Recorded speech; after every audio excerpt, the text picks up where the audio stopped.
Bienvenue à cette deuxième partie de notre entretien avec Mathieu Franqueur sur les personnes en situation de handicap. On poursuit notre tour d'horizon en abordant les termes du travail et des droits. C'est parti. Des gens que tu côtoies dans ton milieu, euh, c'est quoi les défis auxquels ils doivent répondre pour accéder au marché du travail? Ben, il y a plusieurs choses. Je pourrais peut-être diviser ça entre les différentes déficiences parce qu'il y a quand même une différence Parfait. importante. En déficience physique, là, on parle de gens autant en fauteuil roulant que de personnes aveugles, de personnes sourdes, par exemple. Il y en a d'autres aussi, là, des déficiences motrices, déficiences du langage, etc. Là, on parle plus d'adaptation physique des lieux en général. Tu sais. C'est pas une question d'intellectuel, c'est pas une question d'intelligence ou de connaissance ou d'être capable d'arriver à l'heure ou tout ça. Là. C'est vraiment une question physique. Ça, ce qui a été fait beaucoup dans les années 80-90, c'est de financer, ben, ça se fait beaucoup dans le secteur public, dans les ministères puis les organismes gouvernementaux, évidemment. C'était la première place où est-ce que on montrait l'exemple pour l'intégration, l'adaptation à l'emploi. Mais dans le secteur privé, on a financé, OK, la perte de productivité, entre guillemets, de la personne qui soit était moins rapide à faire le travail parce qu'il fallait qu'elle se déplace différemment, soit qu'il fallait qu'elle s'achète des appareils pour adapter son ordinateur, adapter son lieu de travail. Puis ça, on voulait surtout pas pénaliser les entreprises, fait qu'on a dit on va financer ça par des programmes. Un des programmes qui existe s'appelle le CIT, le contrat d'intégration au travail. C'est que la personne a de l'argent, mettons 15 000 par année, qu'elle transfère à son employeur. Ça peut être dans le communautaire, dans le privé, moins dans le public, parce que le public intègre tout ça, pour justement les différentes dépenses d'achat de matériel, de perte de productivité. Attends, là, tu es en train de me dire que la personne, elle achète son emploi? Ben, elle a une subvention, c'est ça. Le contrat d'intégration au travail, ça vient du ministère de l'Emploi et de la Sécurité sociale. OK, mais c'est quoi l'effort à ce moment-là de l'entreprise? L'entreprise, c'est d'accepter une personne handicapée, entre guillemets. Puis ben, il n'y a aucun effort monétaire, ça c'est sûr. Même s'il y en a qui vont penser que même s'ils ont, et même si le salaire est subventionné en partie, même si l'équipement est subventionné, il y en a qui sont persuadés qu'ils vont avoir une perte pareille parce que la personne n'est pas productive, supposément, comme OK, les OK, autres, là. OK. Mais il y a des entreprises qui elles-mêmes ont intégré des personnes handicapées avec le temps, à leurs frais, là aussi, c'est sûr, il y en a eu. Mais le programme du CIT, là, du contrat d'intégration au travail, qui existe toujours d'ailleurs, existe depuis les années 80, puis c'est attaché à la personne. Fait que quand je disais tantôt des fois qui ont fait des coupures indirectes ou c'est quand donné les CIT, mettons, il y avait 10 000 personnes au Québec qui avaient un CIT des années 2000. Puis là, ils ont décidé que les personnes qui prenaient leur retraite, ben leur CIT n'était pas transférable à une nouvelle personne. Fait que là, le OK. nombre diminue à chaque année de Ah, CIT. d'accord, Tu sais, d'accord. c'est pas des vraies coupures, C'est mais tu des sais, détails que ouais, ouais, nous, citoyens ordinaires, on n'a pas conscience, ouais. mais ils font de l'attrition. C'est une C'est stratégie ça, privée, exactement. ça. Oui, oui. C'est ça. C'est comme des pré-retraites, là, puis qu'on remplace pas les pré-retraités. Tu sais, mais, fait que, tu sais, ça, c'est un programme qui est intéressant. Puis moi, je connais beaucoup de monde dans le milieu communautaire qui ont un CIT, justement, qui travaillent avec moi, là, tu sais, qui sont aveugles ou qui ont tout ça. Fait que ça, c'est pour les personnes qui ont une déficience physique, je te dirais, le programme le plus connu. OK. Puis, c'est sûr que il y a les organismes qui s'appellent les CEMO, Services externes de main-d'œuvre, qui sont des OSBL financés par le ministère de l'Emploi, qui, eux, s'occupent à temps plein de placer des personnes handicapées dans des entreprises, OK. soit communautaires, Ils soit font du privées. démarchage, ni plus ni C'est moins, ça. auprès des Comme entreprises. Emploi Québec peut faire, là, tu sais, OK. pour d'autres choses. Pour vraiment, puis eux, c'est les spécialistes là, du placement de personnes avec des handicaps, physiques surtout. Est-ce qu'ils font aussi la sensibilisation sur, euh, pour mieux connaître le fait d'intégrer une personne Oui, en oui, situation de handicap, donc oui. rendre libéraliser un petit peu le... Ouais, les CMO, ils font des formations d'entreprise, ils font des documents, ils adaptent toutes sortes de trucs. Ça, là, il existe depuis les années 80. Parce qu'il y a C'est. certainement un manque de connaissances de la part des entreprises qui fait que, entre autres, ils ne sont pas proactifs en termes d'embauche des personnes en situation de handicap, là. Ouais, ouais. Ah, c'est sûr. Oui, oui, il y a tout ça. Mais c'est sûr que même les chambres de commerce locales, même les différents regroupements de patronats ou d'entreprises qui existent, font de temps en temps de l'information là-dessus parce qu'ils ont des subventions pour le faire, parce qu'il y a des organismes comme les CMO D'accord. qui les incitent. Il y a l'information, mais c'est aussi que c'est pas un réflexe, c'est pas le réflexe premier d'une entreprise d'engager une personne handicapée. Groupe communautaire un peu plus parce qu'on est dans le Mhm. social, parce qu'il y a une volonté d'inclusion et d'égalité, tu sais, mais c'est sûr que Depuis quelques années, c'est sûr, avec la pénurie de main-d'œuvre, entre guillemets, là, dont dont on nous parlait dans les dernières années, il y a des entreprises que, tout d'un coup qui se sont dit, hey, c'est vrai, des personnes handicapées. Il pourrait faire Oui, un job, oui, moi. il y a un CEMO dans ma région, il y a des. Et il y a aussi des organismes qui existent sans but lucratif qui engagent, ben, que leur principale fonction dans la vie, c'est de faire travailler des personnes handicapées. Ils ont des contrats là, de d'autres compagnies. Bon, il y a toutes sortes d'organismes qui existent dans toutes les régions du Québec aussi, ce qu'on appelle un peu des plateaux de travail, là, où est-ce que tu as des personnes Mhm. handicapées là, qui sont en. Ça existe en santé mentale aussi, ça existe dans d'autres domaines.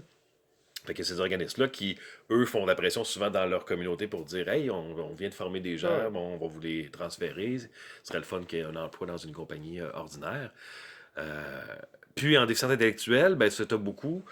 Ça vient des centres de réadaptation, déficience intellectuelle et troubles du spectre de l'autisme. C'est que à l'origine, il y avait des plateaux de travail vraiment intégrés dans les centres. Donc, c'était géré par le réseau de la santé et les gens venaient soit faire des stages en entreprise, faisaient des stages en entreprise à partir de ça, se formaient, soit poursuivaient leurs études en formation. Il y avait toutes sortes de programmes qui existaient, qui existent de moins en moins encore une fois. Puis là, qui permettait aux gens qui ont une déficience intellectuelle souvent légère ou un trouble du spectre de l'autisme léger de se former, puis éventuellement d'aller travailler dans une entreprise ou dans un ministère ou dans un bureau. Puis ça existait. Ça a été beaucoup transféré dans les groupes communautaires. OK. Il y a eu beaucoup de choses de transférées du public vers le communautaire depuis 20 ans. Puis ça existe toujours. Mais c'est autant, dépendamment de la déficience de la personne, ça peut être autant classer des clous, tu sais, Mhm. que faire la couture, que faire de la bouffe. Tu sais, il y a toutes sortes de trucs ou des trucs un peu plus faire des jouer un peu avec les chiffres aussi, faire de la réception. Ça leur donne une forme de stage qui permet, Ouais. ultimement, dans certains cas, de pouvoir les repositionner dans des entreprises existantes là, Oui, sur le soit marché. public ou privé. Puis ceux qui ont une déficience intellectuelle plus lourde, ben ils vont rester peut-être toute leur vie dans ce plateau de Mhm. travail-là à classer des clous parce que bon, c'est à ce niveau-là, tu sais. Mais il y en a qui c'est vraiment des stages, des placements, des formations un peu plus spécialisées, ce qui permet d'aller travailler ailleurs. Puis on a vu le cas l'année passée des Walmart. Mhm. Je sais pas si ça va peut-être dire, c'est arrivé Ben, entre autres. peut-être Oui, nous le raconter, ouais. c'était entre autres en Mauricie, justement, où est-ce qu'il y avait des personnes qui ont des centres intellectuels qui étaient intégrées euh, dans les Walmart, au niveau des entrepôts, au niveau de service à la clientèle aussi, sur le plancher. Puis, il y a eu une espèce d'imbroglio parce que le centre de réadaptation qui finance ces emplois-là, évidemment aussi, Mhm. là, c'est rarement des emplois purs payés par l'entreprise. Il y avait une histoire d'assurance qui était plus assurée par le centre de réadaptation, c'était une autre coupure. Donc, Walmart, s'il y avait un accident de travail, était responsable, puis non plus centre de réadaptation. Fait que là, ils ont décidé de mettre à pied des dizaines d'employés dans plusieurs Walmart du Québec. Et là, c'est sorti des médias. Walmart a été pris de court, a finalement dit OK, c'est beau, on va assumer l'assurance, puis on va les réengager. Ça a pris quelques semaines, Ils puis ont ça a été décidé de fait. faire un déficit volontaire. Ou, oui, ou de couper quelques scènes dans le screening, tu sais, dans le bilan annuel. Mais comme la pression était forte, entre autres des familles, c'est sorti dans les médias, dans plusieurs régions du Québec aussi. Fait qu'ils ont décidé de réengager en disant c'est beau, on va assumer un peu plus. Mais ces emplois sont déjà subventionnés. Et les gens, en déficience intellectuelle, souvent en entreprise, c'est que c'est pas des vrais employés. Même s'ils sont là depuis 10 ans, puis ils plient les serviettes chez l'abbé depuis 10 ans, là, mais ils ont pas les avantages sociaux, ils n'ont pas le même OK, OK, salaire. OK. C'est souvent ça qui arrive. Fait que ça, c'est des modèles un peu plus anciens qui existent depuis les années 80-90. L'autre modèle que je connais aussi qui est intéressant, ça s'appelle Prêt, capable et disponible. C'est un programme géré par la Société québécoise de la déficience intellectuelle. Et eux, vraiment, ils placent des gens comme les CMO, mais vraiment comme les vrais employés. Là. Ils sont engagés, ça peut être à contrat, là, mais ils ont le Mhm. même salaire, ils ont les avantages sociaux, les vacances et Ah, tout et tout. d'accord. Fait que tu as différents modèles comme ça qui existent, tu sais, puis, mais au niveau du travail, de l'intégration, il y a vraiment du travail, c'est que de le dire. Il y a vraiment de quoi à faire parce que le taux de chômage chez les personnes handicapées est dans les 50-60%. Là, tu sais. OK, OK, d'accord. Puis là, on parle de ceux qui peuvent travailler, évidemment, là, pas ceux qui ont des déficiences intellectuelles lourdes ou qui sont multi-handicapés physiquement. Là. Mais le taux de chômage est extrêmement élevé. Fait que ça, c'est pas un des grands succès de l'intégration au niveau du marché de l'emploi, au niveau du travail. Là, c'est vraiment pas. Ça, Contrairement à l'éducation qu'on parlait tantôt, on est un petit peu plus proche de quelque chose qui a du bon ouais, sens. c'est à géométrie variable, mais quand même, Ouais. en santé et services sociaux, ben là, c'est sûr que depuis la réforme Barrette puis les coupures d'avant, c'est plus difficile, mais il y a quand même des services. L'accessibilité universelle, bon, on voit quand même qu'il y a de plus en plus d'endroits accessibles physiquement, là, Mhm. tu sais, au Québec, au Canada. Transport adapté fonctionne quand même correctement, tu sais, mais l'emploi, c'est une des groupes. Ça devait être la finalité. Tu as du transport, tu as des soins de santé, tu as de l'éducation, tu as un lieu accessible pour aller travailler. Ouais. C'est comme l'intégration dans nos sociétés libérales suprêmes, c'est l'emploi. Tu sais. Si t'as Ouais. pas d'emploi, t'es rien. Fait que c'est ça, c'est un des gros échecs. Là, ouais. OK, d'accord. Au niveau des... tu sais, tu as beaucoup parlé tout au long de l'entrevue des droits des personnes en situation de handicap, mais justement, quand nous, on regarde ça de notre œil de néophyte, l'article de loi est un peu vague, il est un peu abstrait. Pour reprendre ce que tu as dit tantôt, des politiques qui datent des années 70, j'aurais l'impression que pour les auditeurs, on aurait besoin de quelque chose de concret. Quand on parle de droits des personnes en situation de handicap, qu'est-ce que ça représente? Ben, c'est au niveau des documents ou des trucs de base, c'est les chartes des droits et libertés, là, fédérales, provinciales. C'est le pacte de l'ONU sur les droits sociaux qui a inclus les droits des personnes handicapées, qui a été ratifié par le Canada il y a quelques années. Sinon, ben c'est ça, c'est la fameuse loi de 77, là, la loi assurant l'exercice des droits des personnes handicapées. Le seul moyen qu'ils ont, c'est la discrimination. C'est un peu comme dans le cas de la discrimination raciale ou discrimination sur la base du genre ou autre. C'est vraiment la question de la discrimination. À la Commission des droits de la personne du Québec, le motif le plus évoqué depuis 5 ans, c'est le handicap. Plus que la race, plus que le genre. C'est vraiment le handicap. C'est autant en logement, en transport, en éducation, en santé. Puis la jurisprudence pour les personnes handicapées est plus récente aussi, parce que c'est un milieu qui s'est organisé plus tard. Le motif de handicap comme discrimination a été mis plus tard dans les chartes. Donc, tu sais, tout est un petit peu décalé par rapport à la question de genre ou de race, par exemple. Mais c'est sûr que là, actuellement, dans le milieu des personnes handicapées, beaucoup se disent, là, il va falloir faire des actions juridiques. Parce que d'autres groupes l'ont fait, les Autochtones, entre autres, ça a marché, ils ont réussi à avoir des reconnaissances de droits. Mais les personnes handicapées l'ont moins fait, ont plus fait de la mobilisation, ont plus fait de la bonne volonté, du lobbying, en disant, bon, on va essayer d'avoir des programmes, une intégration qui a de l'allure. Mais là, depuis quelques années, beaucoup de gens se disent, ça avance pas assez vite. Il y a des causes pendantes, là, plusieurs, là, entre autres sur le transport en commun à Montréal. Il y a eu des poursuites au niveau du métro, entre autres, là, qui est pendante. Donc, il y a des choses qui s'en viennent, là, des décisions et des règlements. Mais c'est sûr que la question des droits, qui existent comme pour tout le monde, mais qui n'est pas respectée en général, puis la question de la loi aussi plus contraignante que certains groupes poussent, pour avoir comme en Ontario ou aux États-Unis, une loi plus contraignante qui pénaliserait les employeurs, les ministères, tous ceux qui ne respectent pas les politiques, finalement, pour les personnes handicapées. D'accord. Est-ce que tu as l'impression que dans les mentalités de la société, il y a une évolution au chapitre des préjugés, par exemple? Est-ce que tu penses que les gens voient maintenant les personnes en situation de handicap d'un autre œil ou tu sens on est encore loin? Ben, on est encore loin, mais il y a eu une évolution, c'est sûr, comme pour le reste, parce que les personnes handicapées ne sont pas à l'extérieur complètement de la société, évidemment. Euh, la partie sensibilisation, promotion, qui existe beaucoup dans le milieu des personnes handicapées, c'est faire des semaines, faire des salons, faire des publicités, ça existe toujours. Puis ça roule quand même, puis ça a un effet, je pense, là, avec le temps. Mais il faut vraiment travailler, moi je suis pas handicapé moi-même, mais il faut vraiment travailler dans ce milieu-là ou être proche de gens qui ont un handicap pour comprendre certaines affaires. Parce que bon, avoir des campagnes de publicité, de l'information qui circule, tu comprends pas vraiment ce qui se passe quand tu n'es pas en contact. Heureusement ou malheureusement, il y a quand même beaucoup de personnes handicapées au Québec puis au Canada. Donc, beaucoup de gens en côtoient, là, des gens qui ont une mobilité réduite ou qui ont un handicap intellectuel ou un trouble du spectre de l'autisme. Mais ça reste que les mentalités ont évolué parce que dans les années 70, quand ils ont sorti, puis les années 80, puis les gens les voyaient sur la rue, ils pointaient du doigt. Là, on n'est plus là quand même. Là, tu sais, là, on Mhm. est habitué d'en avoir autour de nous, là, tu sais, bon, tout ça. Mais ça reste qu'une famille qui débarque avec un enfant qui a une descente intellectuelle, qui est un peu agité parce qu'il y a un peu d'autisme dans un restaurant, les gens sont pas contents. Ça, on est là-dessus, ça va déranger. Les gens sont pas habitués que ça fasse partie tant que ça du décor C'est non ça. plus. Tu sais. on a changé, on a évolué dans le sens que là, maintenant, c'est normal qu'ils soient dans l'espace public, mais tant que ça nous dérange pas. C'est ça. Ils peuvent aller à l'école, ils peuvent aller à l'hôpital, ils peuvent aller au cinéma, ils peuvent aller au théâtre, Viens à mais l'école, ralentis-moi pas. c'est ça. Va au restaurant, mais fais pas de bruit pour pas déranger mon souper. Ouais, Puis tu peux travailler, mais sois productif comme l'autre personne c'est qui. ça. Puis tes places de parking réservées, là, ça me fait chier, là. Tu sais. Ouais.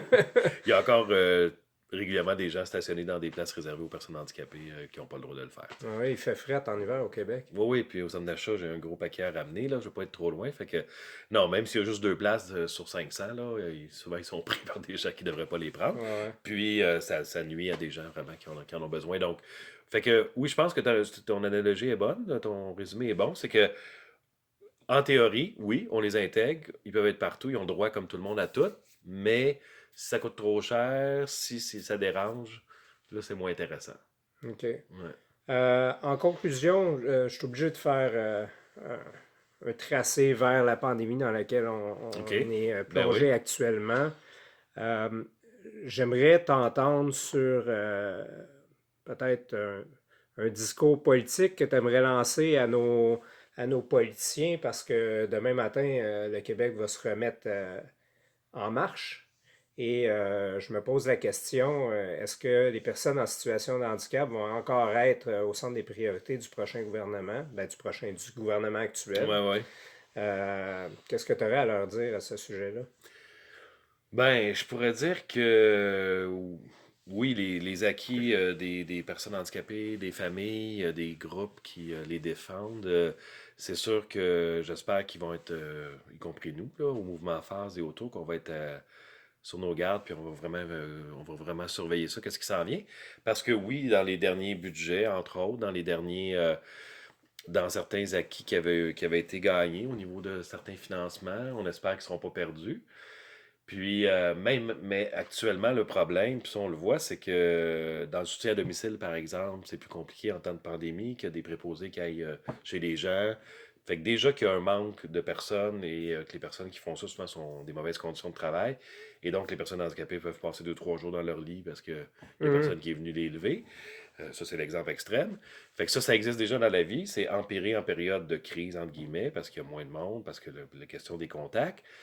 Puis, les personnes vulnérables, là, qui est le terme à la mode, qui n'est pas toujours Mhm. apprécié de tout le monde, là, mais en tout cas, les personnes marginalisées ou les personnes qui sont plus fragiles, en temps de crise, sont encore plus fragilisées, Mhm. autant au niveau psychologique qu'au niveau physique. Et ça, par les groupes avec qui je travaille, je le vois, là, il y en a qui font beaucoup plus d'appels, de présence auprès des gens. Déjà aussi, les déplacements sont plus compliqués en période d'enfance. On peut l'imaginer. Puis c'est sûr que j'ai pas l'impression qu'ils vont être oubliés après la fin de la crise, mais j'ai l'impression que comme on va peut-être couper dans plein de trucs, on va supposément prioriser dans les choses importantes, ben qui paye en premier, c'est toujours les gens un peu plus à la marge, tu sais. Mhm. Puis les personnes handicapées, par le fait qu'ils sont moins intégrés en travail, sont moins intégrés socialement, ben ils se retrouvent à la marge un peu plus, pas pour tous, mais pour plusieurs, puis qui risquent de payer un peu plus s'il y a des priorités pour la majorité à faire, tu sais. Puis, que ce soit au niveau des programmes des services, que ce soit au niveau des chantiers qui étaient en cours pour améliorer l'hébergement, pour améliorer la situation des proches aidants, peut-être que ça va prendre le bord, oui, c'est possible. Donc, Fait on que, pourrait conclure en disant que la crise de la pandémie qui va amener nécessairement une crise économique ne serait pas une justification à l'aliénation des droits des personnes en situation de handicap et qu'en ce sens-là, le gouvernement a une responsabilité sociale envers eux. ben oui, puis on pourrait dire même encore plus que quand on vient de passer une crise, normalement, on devrait s'occuper de ceux qui en ont le plus souffert pendant la crise et ceux qui en souffraient le plus avant aussi par leur situation. Mais souvent, c'est pas ça qui arrive. On y va avec une vision électoraliste ou une vision, tu sais, supposément rassembleuse pour la majorité, mais on met de côté des personnes qui réussissaient souvent peine de misère à avoir ce qu'ils voulaient. Puis, comme tu disais, c'est ça, je trouvais ça dommage que le peu d'acquis qu'il y a eu les dernières années, parce qu'il y a beaucoup de recul, soit mis de côté parce qu'il faut y aller avec l'urgence et puis il faut être raisonnable, tu sais. Ouais. Fait que, mais c'est une tendance qu'on remarque souvent, oui, après des crises, pour toutes les personnes, les populations plus marginalisées qui sont mises de côté puis qui en ont perdu. Ouais. Ben écoute, restons positifs. Espérons que en sortie de crise, le gouvernement de la CAQ sera à l'écoute des mouvements comme le mouvement Phase, puis qu'effectivement aidera les personnes qui sont les plus vulnérables dans leur position. Mathieu Franqueur, coordonnateur du mouvement Phase et militant contre les injustices sociales et politiques. Merci beaucoup pour cet entretien-là. Merci à toi, Stéphane. Ceci termine notre première capsule audio. Je tiens à remercier encore une fois Mathieu Franqueur, qui est coordonnateur au mouvement Phase. Il a été généreux dans ses propos. Je vous remercie aussi d'avoir été à l'écoute. C'était une première pour moi. Vous comprenez qu'en termes technologiques, je suis plus de l'époque d'Aristote et de Platon, à l'époque où on n'avait pas besoin d'enregistrer et on pouvait se parler en face à face. Maintenant, dans les conditions actuelles, on se rend compte que notre progrès est quand même utile. Ça nous permet de discuter ensemble. Donc, c'est un rendez-vous pour une prochaine capsule. On y travaille fort et on espère qu'on pourra en discuter quelque part, soit sur LinkedIn ou en laissant des commentaires sur YouTube.